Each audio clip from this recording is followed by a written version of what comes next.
Mother Goose's magical Halloween night once upon a time. In the whimsical and enchanted land of Mother Goose, Halloween night was unlike any other. In this magical world, things were a bit different from the ordinary.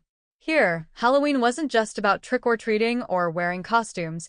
It was a night when the very characters from Mother Goose's nursery rhymes came alive to share in the fun and excitement. Mother Goose herself, with her long flowing print dress, tall, pointed black hat, and a twinkle in her eye, ruled over this magical land. She was known for her wisdom, her playful stories, and her love for the children who lived with her. These weren't just any ordinary children. They were the famous boys and girls from nursery rhymes, each with their own unique charm and personality. There were 8 special children in total, 4 girls and 4 boys, each as fascinating as the tales they were part of. There was Peep, Marjorie Daw, Nancy Endicott, and Miss Muffet. Each girl dressed in pretty, old-fashioned dresses, with white aprons and straw hats that made them look like delicate dolls. Then there were the boys, Boy Blue, Humpty Dumpty, Tommy Tucker, and the mischievous Knave of Hearts. Boy Blue always wore a smart blue suit, and Humpty Dumpty, a round and jolly boy, was dressed in a tan suit and red tie. Tommy Tucker wore his everyday play clothes, always ready for fun, while the Knave of Hearts, with his cheeky grin, wore a suit decorated with bright red paper hearts. On this special Halloween night, Mother Goose gathered all her children together under the light of the glowing full moon. The air was crisp, and the sky sparkled with stars. The girls stood to her right, and the boys to her left, each with wide eyes filled with excitement. Mother Goose smiled warmly at them. "My dear children," she began, her voice filled with love and playfulness, "Halloween is a magical time in our land. Just like in other places, witches, goblins, and elves visit us. But tonight, I want each of you to share your own Halloween tales. Let's hear what makes Halloween so special for you." The children's faces lit up with joy. They had all been eagerly waiting for their turn to speak. Peep, the usually shy and quiet girl who was always tending to her sheep, giggled as she spoke.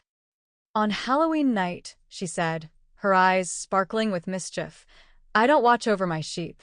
Instead, I go on a different kind of adventure.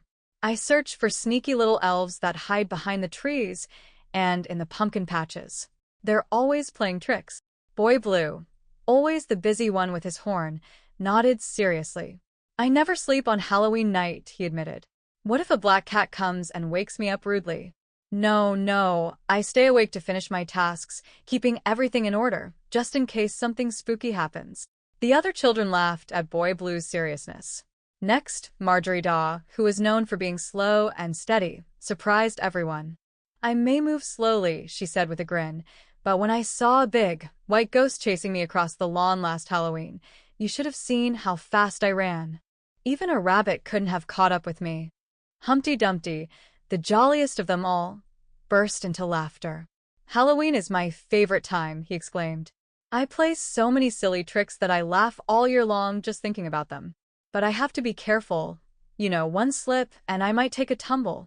Mother Goose chuckled and nodded in agreement. "Humpty does love his tricks," she said fondly. Then it was Tommy Tucker's turn. Known for his love of singing, Tommy couldn't resist bursting into song. "I love to sing at breakfast, lunch, and dinner. And when Halloween comes, I know so many funny things to do. I could sing about them all night long." Little Nancy Endicott, always the diligent one, smiled as she spoke.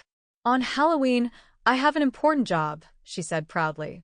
"I make sure every jack-o'-lantern has a funny face and a glowing light. I wouldn't trade my job for anything, not even a queen's crown." Everyone clapped for Nancy, who took her job very seriously. Then it was time for little Jack Horner to speak. "Halloween is my favorite season," he said with a grin, "because nothing tastes better on Halloween night than a big slice of rich pumpkin pie. That's the only treat I want."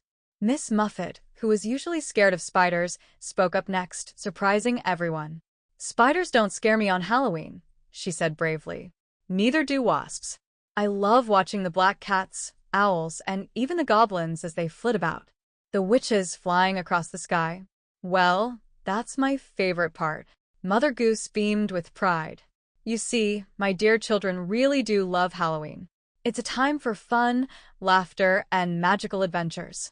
Just like all of you, they enjoy the spooky, mysterious wonders of October. As the night wore on, the children gathered around a large, glowing bonfire that crackled and popped with warmth.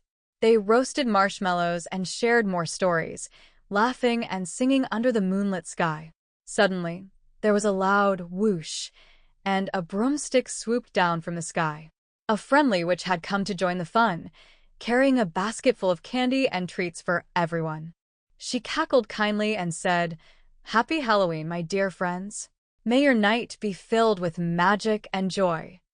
The children cheered, and together with the witch, they continued their Halloween celebration, playing games, telling spooky stories, and enjoying the warmth of their magical land.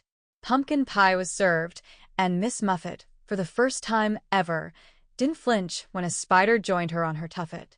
Even Humpty Dumpty, who was careful not to fall, enjoyed the pumpkin pie without incident. As the night came to an end, Mother Goose gathered her children one last time under the glowing stars. "Remember, my darlings," she said softly, "Halloween is about more than just witches and goblins. It's about fun, friendship, and the magic we create together. I am so proud of each of you." With their hearts full of joy and their bellies full of pie, the children said goodnight, knowing that this Halloween had been the most magical one yet. And as they drifted off to sleep, they dreamed of the adventures that would come next year when Halloween returned to the land of Mother Goose.